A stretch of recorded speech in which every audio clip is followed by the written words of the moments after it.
नमस्कार, स्वागत है आप सभी का डीडी न्यूज के इस खास बुलेटिन एक्सप्रेस 100 में, जहां हम आपके लिए लेकर आते हैं राजनीति, मनोरंजन, देश, दुनिया, खेल और व्यापार जगत की सभी बड़ी खबरों को एक्सप्रेस यानी फटाफट अंदाज में। मैं हूं चंद्रशेखर जोशी। तो आइए शुरू करते हैं तेज खबरों का सिलसिला। प्रधानमंत्री नरेंद्र मोदी आज सुबह 11 बजे विज्ञान भवन में केंद्रीय सतर्कता आयोग सीबीसी के सतर्कता जागरूकता सप्ताह के अवसर पर आयोजित कार्यक्रम को संबोधित करेंगे। इस अवसर पर प्रधानमंत्री सीबीसी के नए शिकायत प्रबंधन प्रणाली पोर्टल का भी शुभारंभ करेंगे।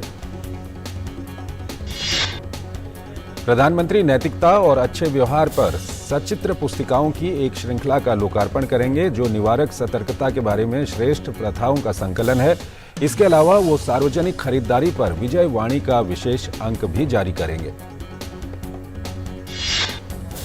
प्रधानमंत्री सतर्कता जागरूकता सप्ताह के उपरोक्त विषय पर सीबीसी द्वारा आयोजित एक राष्ट्रव्यापी निबंध प्रतियोगिता के दौरान सर्वश्रेष्ठ निबंध लिखने वाले 5 छात्रों को भी पुरस्कार प्रदान करेंगे। राष्ट्रपति द्रौपदी मुर्मू आज कोहिमा युद्ध स्मारक पर शहीदों को श्रद्धांजलि अर्पित करेंगी। राष्ट्रपति किगवेमा गांव का दौरा करेंगी, जहां ग्राम परिषद के सदस्यों और स्वयं सहायता समूहों के सदस्यों के साथ बातचीत करेंगे। राष्ट्रपति द्रौपदी मुर्मू आइजोल में मिजोरम विश्वविद्यालय के 17वें दीक्षांत समारोह में भाग लेंगी और मिजोरम में शिक्षा संबंधी विभिन्न परियोजनाओं का उद्घाटन करेंगी। राष्ट्रपति द्रौपदी मुर्मू मिजोरम सरकार द्वारा उनके सम्मान में राजभवन आइजोल में आयोजित होने वाले नागरिक अभिनंदन समारोह में भी शामिल होंगी।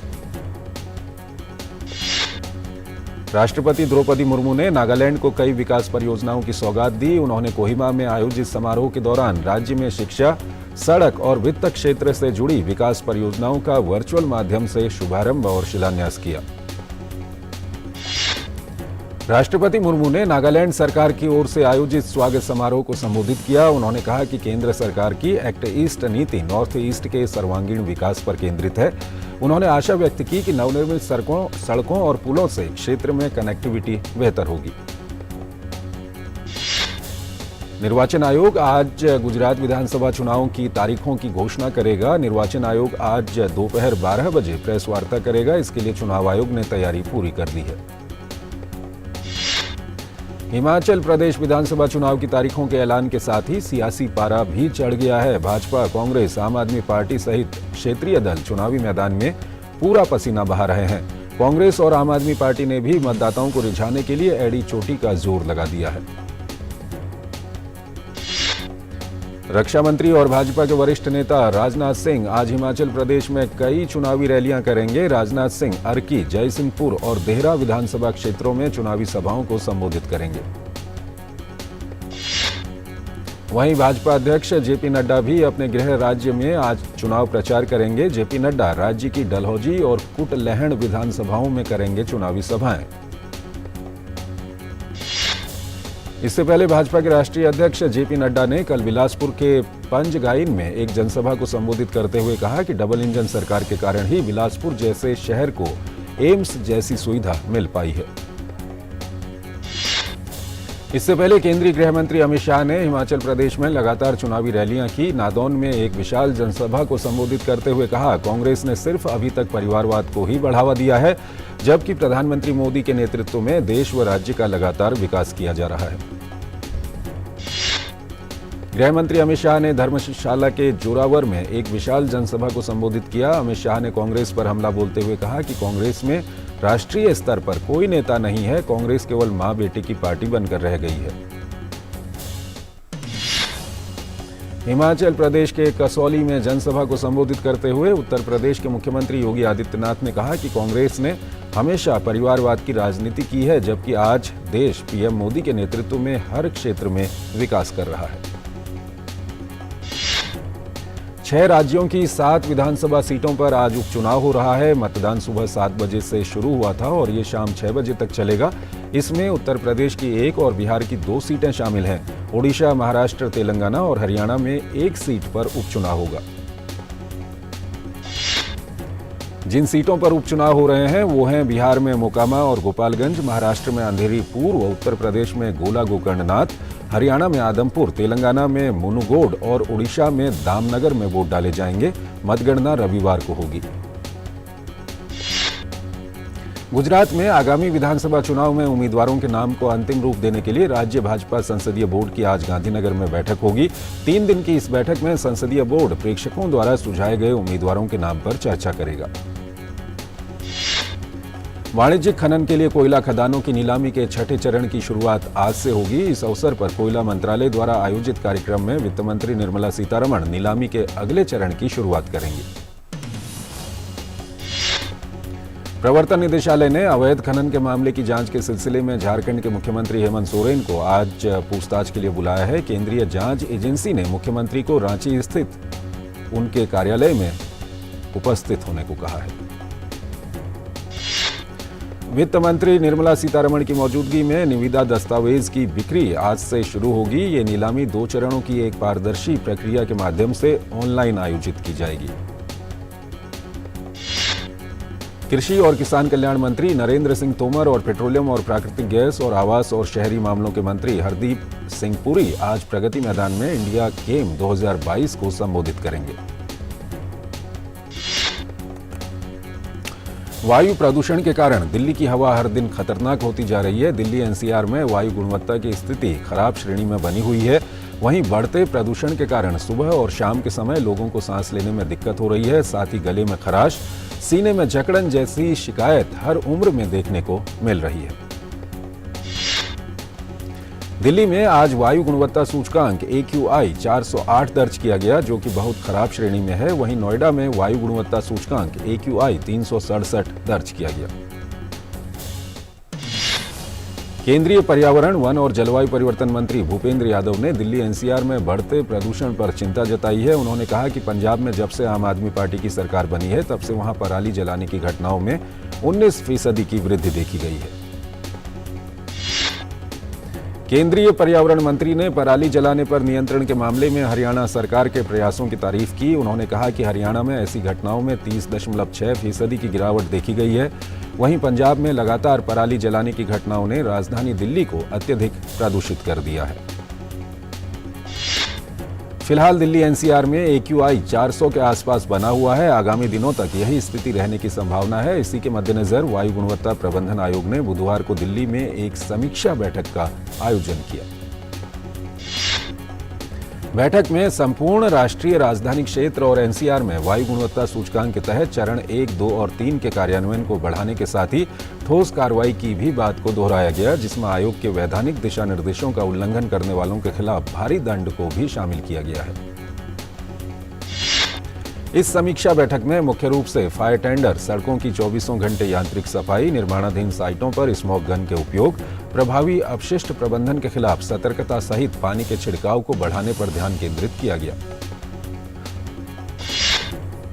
बैठक में उद्योगों में केवल स्वीकृत स्वच्छ ईंधन का प्रयोग को सुनिश्चित करने, खनन गतिविधियों पर रोक लगाने, PUCC के साथ नहीं चलने वाले वाहनों के खिलाफ चालान जारी करना, धूल पैदा करने वाली गतिविधियों के खिलाफ सख्त कार्रवाई और तंदूर भट्टी में कोयले के उपयोग के खिलाफ कार्रवाई करने की बात कही गई।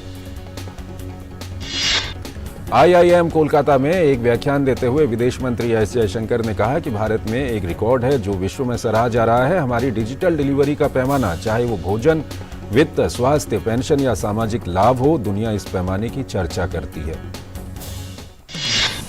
एस जयशंकर ने साथ ही कहा कि आज का भारत वैश्विक कार्यस्थल का बड़े प्रभावी ढंग से उपयोग करता है। इसका एक तथ्य यह है कि हमारी प्रतिभा और कौशल अब वैश्विक नवाचार का एक आंतरिक तत्व है।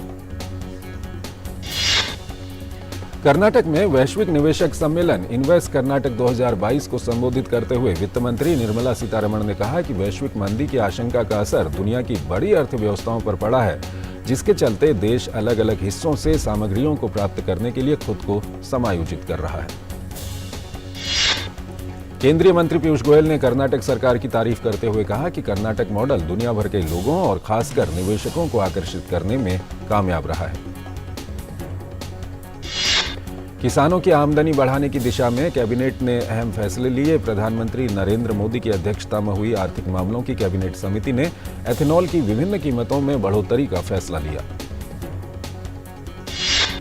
पर्यावरण के प्रति अपनी प्रतिबद्धताओं के तहत भारत ने पेट्रोल में बायो ईंधन की ब्लेंडिंग की योजना शुरू की है, जिससे किसानों की आमदनी भी बढ़ सके और पेट्रोल की खपत में कमी लाई जा सके। केंद्रीय मंत्रिमंडल ने 1 अक्टूबर 2022 से 31 मार्च 2023 तक रबी सीजन 2022-2023 के लिए फास्फेटिक और पोटाश उर्वरकों के लिए पोषक तत्व आधारित सब्सिडी दरों को मंजूरी दे दी। सरकार के इस फैसले से 51,875 करोड़ रुपए का खर्च आएगा। इससे रबी मौसम 2022-2023 के दौरान सभी P&K उर्वरक किसानों को रियायती कीमतों पर आसानी से उपलब्ध हो सकेगा और कृषि क्षेत्र को सहायता मिलेगी। उर्वरकों और उससे संबंधित कच्चे माल की अंतर्राष्ट्रीय कीमतों में अस्थिरता को केंद्र सरकार वहन करती है और किसानों पर इसका असर नहीं पड़ता। केंद्रीय मंत्रिमंडल ने अरुणाचल प्रदेश की राजधानी ईटानगर के होलोंगी में स्थित ग्रीनफील्ड हवाई अड्डे का नामकरण डोनी पोलो हवाई अड्डा ईटानगर के रूप में करने को मंजूरी दी है। मंत्रिमंडल ने भारत और डेनमार्क के बीच जल संसाधन विकास और प्रबंधन के क्षेत्र में सहयोग के समझौते को भी स्वीकृति दे दी है। रक्षा मंत्री राजनाथ सिंह ने नौसेना कमांडरों के सम्मेलन के हिस्से के रूप में भारतीय नौसेना के वरिष्ठ अधिकारियों के साथ बातचीत की। उन्होंने देश में डिजाइन किए गए और निर्मित भारत के पहले विमानवाहक INS विक्रांत को सफलतापूर्वक नौसेना में शामिल करने के लिए बधाई दी। पेट्रोलियम और प्राकृतिक गैस मंत्री हरदीप सिंह पुरी ने कहा कि सरकार ने पेट्रोल में 20% सम्मिश्रण का जो लक्ष्य 2030 के लिए तय किया था, उसे कम कर अब 2024-25 कर दिया गया है। केंद्रीय रिजर्व पुलिस बल CRPF की 2 महिला अधिकारियों को पहली बार महानिरीक्षक पद पर पदोन्नत किया गया है। IG सीमा धुंडिया CRPF के बिहार सेक्टर की प्रमुख होंगी, वहीं IG any Abram rapid action force RAF की प्रमुख होंगी। राजस्थान में प्रधानमंत्री नरेंद्र मोदी द्वारा प्रदेश के मुख्यमंत्री अशोक गहलोत के काम की तारीफ सचिन पायलट को हजम नहीं हो रही है। सचिन पायलट ने PM द्वारा अशोक गहलोत की तारीफ पर तंज कसा है। सचिन पायलट ने कहा कि ये पूरा घटनाक्रम वाकई में दिलचस्प है। उन्होंने अशोक गहलोत का नाम लिए बगैर कहा कि PM मोदी ने संसद में गुलाम नबी आजाद की भी तारीफ की थी, लेकिन उसके बाद क्या हुआ ये सबको पता है। राष्ट्रीय जांच एजेंसी ने कर्नाटक के भाजपा नेता प्रवीण नेट्टारू की हत्या में वांछित PFI के 4 नेताओं की तस्वीरें जारी की हैं। इसके साथ ही इनका सुराग देने वाले को 2 से 5 लाख रुपए तक का इनाम भी घोषित किया गया है। गुजरात के मोरबी शहर में ब्रिज टूटने की घटना में गिरफ्तार किए गए 9 लोगों की मुश्किलें और बढ़ गई हैं। मोरबी राजकोट बार एसोसिएशन ने कंपनी के आरोपियों का केस न लड़ने और उनका प्रतिनिधित्व नहीं करने का फैसला किया है। DRDO ने कल ओडिशा में APJ अब्दुल कलाम द्वीप से दूसरे चरण की ballistic missile defence BMD interceptor AD-1 missile का पहला परीक्षण सफलतापूर्वक किया।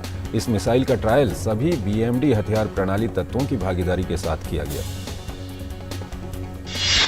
जम्मू कश्मीर के ADGP विजय कुमार ने कहा कि सर्दियों के आने से सीमा पार से घुसपैठ की घटना बढ़ जाती है, इसे लेकर पुलिस सतर्क है।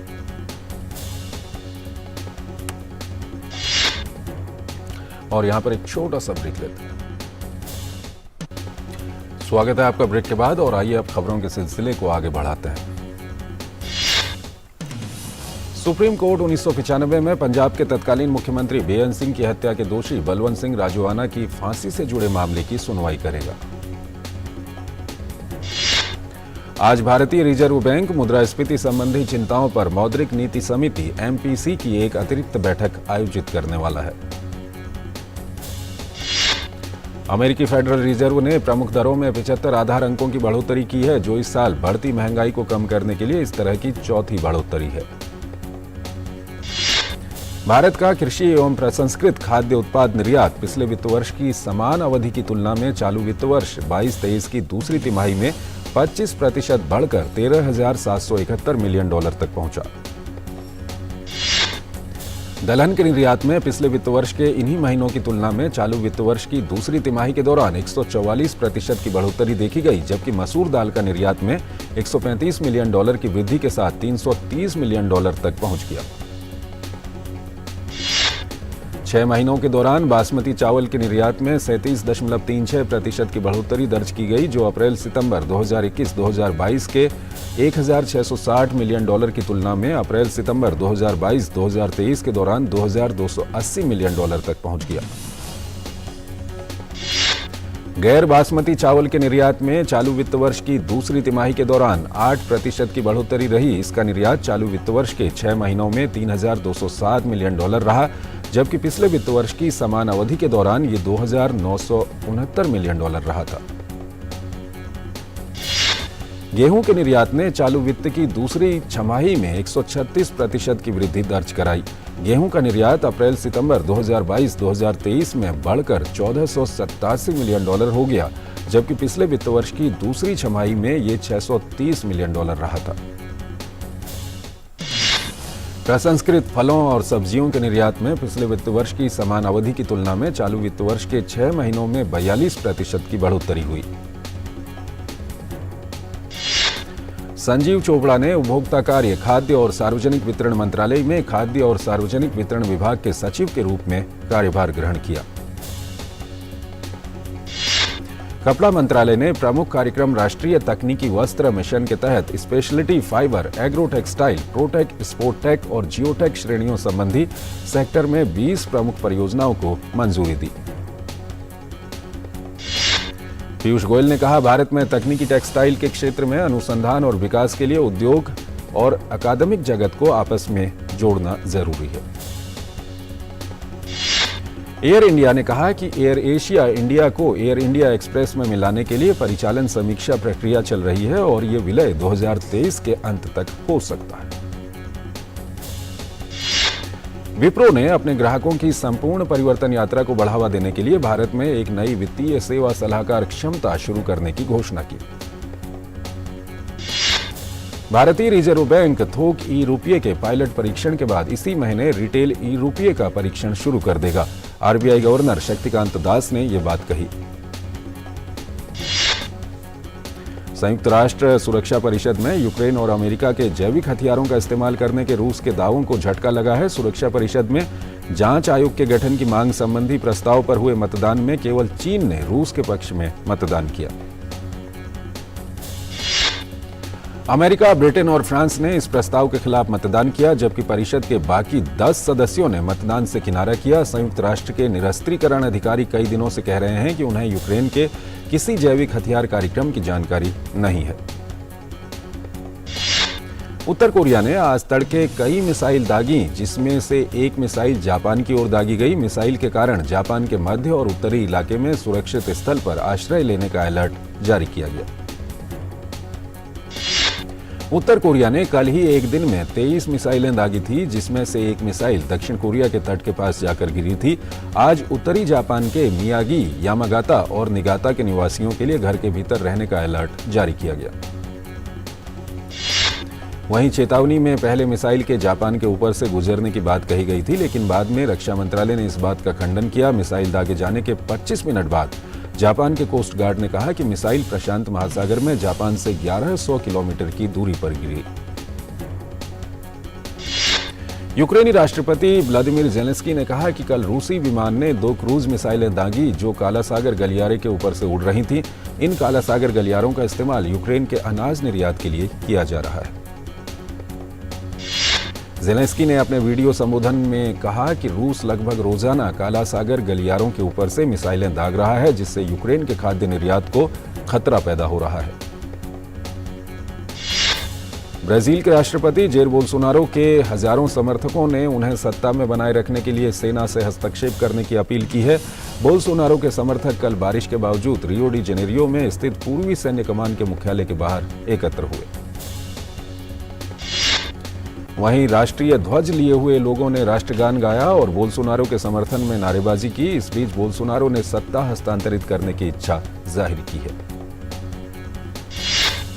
इथियोपिया के संघर्षरत पक्ष 2 साल से जारी शत्रुता को समाप्त करने के लिए औपचारिक रूप से सहमत हो गए हैं। अफ्रीकी संघ के विशेष दूत ने ये जानकारी दी।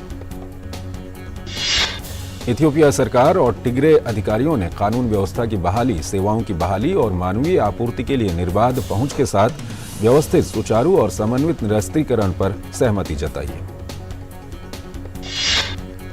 अमेरिका के फ्लोरिडा के एक हाई स्कूल में अर्ध स्वचालित राइफल से 17 छात्रों और कर्मचारियों की हत्या करने वाले निकोलस क्रूज को बुधवार को औपचारिक रूप से आजीवन कारावास की सजा सुनाई गई।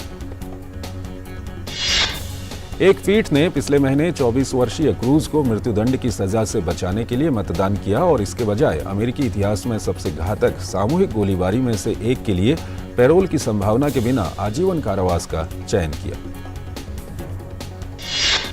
भारत ने टी20 क्रिकेट विश्व कप के सेमीफाइनल की ओर मजबूती से कदम बढ़ा दिए हैं। आज खेले गए एक बेहद रोमांचक मैच में भारत ने बांग्लादेश को 5 रन से हराया। भारत ने पहले बल्लेबाजी करते हुए 20 ओवर में 6 विकेट पर 184 रन बनाए। टीम के लिए विराट कोहली ने सबसे ज्यादा 64 रन की नाबाद पारी खेली। वहीं लोकेश राहुल ने 50 और सूर्य कुमार यादव ने 30 रन का योगदान दिया।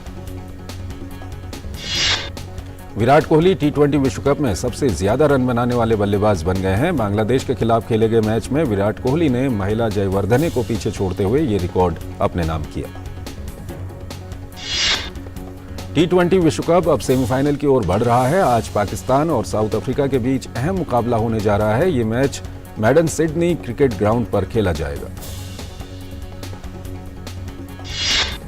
स्पेन के टेनिस दिग्गज खिलाड़ी राफेल नडाल अमेरिका के थॉमस पॉल से हारकर पेरिस मास्टर्स से बाहर हो गए हैं। थॉमस पॉल ने नडाल को 3-6, 7-6, 6-1 से मात दी। डेनियल मेदवेदेव को भी अपने दूसरे दौर के मैच में ऑस्ट्रेलिया एलेक्स डी मिनोर से हार का सामना करना पड़ा। पिछले साल यूएस ओपन जीतने वाले रूस के मेदवेदेव ऑस्ट्रेलियाई खिलाड़ी से 6-4, 2-6, 7-5 से हार गए।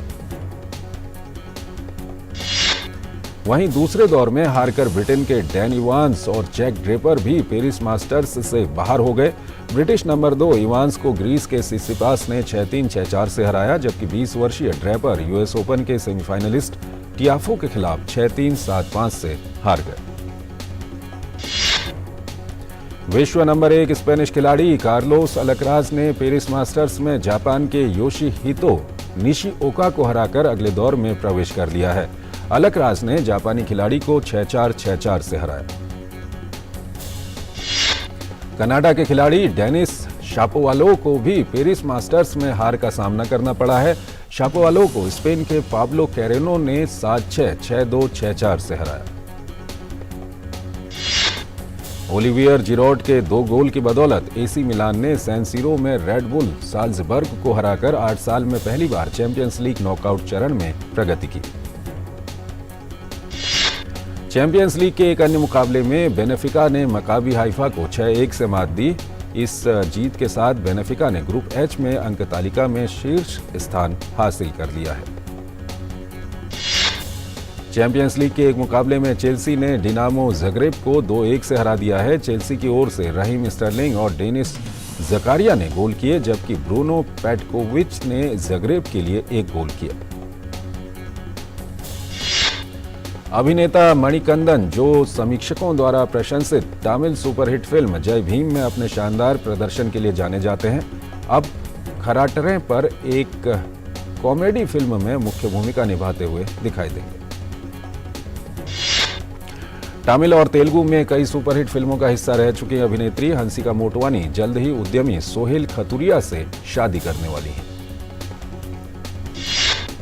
अजय देवगन के निर्देशन में बनी चौथी फिल्म भोला के निर्माताओं ने घोषणा की है कि दक्षिण की जानी मानी अभिनेत्री अमला पॉल फिल्म में विशेष भूमिका निभाएंगी। दिवाकर बनर्जी निर्देशित लव, सेक्स और धोखा में अपने काम के लिए जाने जाने वाले अभिनेता अंशुमान झा अपनी गर्लफ्रेंड सियरा विंटर्स के साथ शादी के बंधन में बंध गए हैं। शाहरुख खान की आने वाली फिल्म पठान का टीजर सुपरस्टार के 57वें जन्मदिन के मौके पर जारी किया गया। 18 नवंबर को सिनेमाघरों में रिलीज होने जा रही फिल्म शी सेड खोजी पत्रकारिता की ताकत की एक झलक दिखाती है। फिल्म अवतार द वे ऑफ वाटर का नया ट्रेलर आ चुका है। इस फिल्म का लोगों को लंबे समय से ही इंतजार था। फिल्म की कहानी साल 2009 में आई अवतार के आगे की होगी। डिज्नी प्लस हॉटस्टार ने डिसएन्चांटेड का नया ट्रेलर जारी कर दिया है। ये संगीतमय कॉमेडी एन्चांटेड की अगली कड़ी है। अभिनेता टिम रोथ के बेटे कॉर्मेक का लंबी बीमारी के बाद निधन, महज 25 साल की उम्र में दुनिया को कहा अलविदा। ग्रैमी पुरस्कार विजेता सिंगर एडेल ने अपने नाम के सही उच्चारण का किया खुलासा। आज तक गलत पुकार रहे थे फैंस।